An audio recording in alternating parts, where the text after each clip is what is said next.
Hi Daniel, my name's Jacob. I'm who you've been dealing with over the phone. I thought it'd be a bit nicer to put a face to the name, but also just as there's quite a lot of things to run through, I thought I'd send you this video. So hopefully you get a chance to watch it at some point. I'll send this across to your emails. And if you're watching this, well, you already know that because you probably got it from your emails.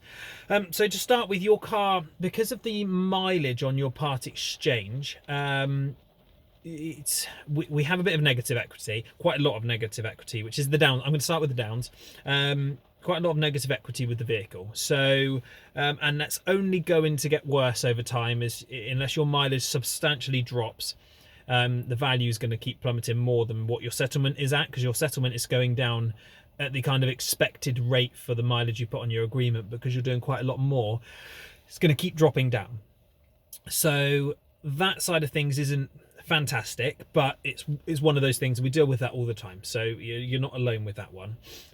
Also, I suppose if you're looking at the handing back option at the end, do factor in the fact that your mileage is going to consistently be going higher than what they're expecting, so at the end there will be quite a large excess bill for the mileage. So I just want you to bear those things in mind, that's all.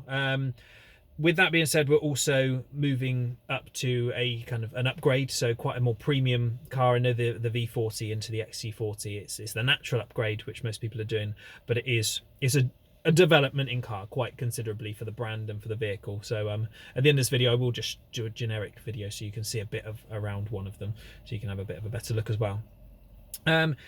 The pluses, I've written these down because there's a few.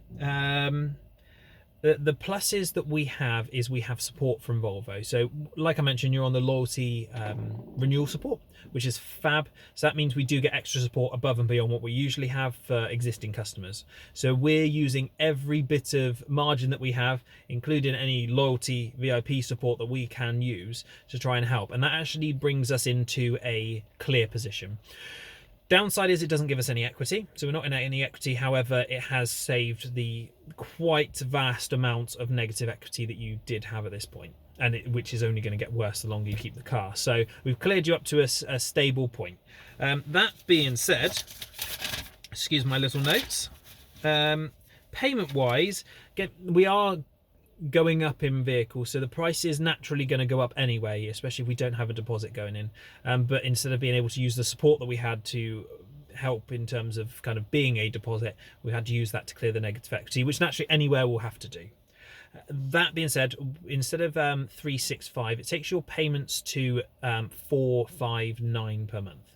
So that's on 20,000 miles a year over a 4-year PCP. So same kind of agreement you're on, but more sensible mileage for what you're doing as well, over 4 years, the lower rate of APR, and using every ounce of support we possibly have. So it's sort of £25 a week more, just under that, maybe £22 a week more than what you're paying at the moment.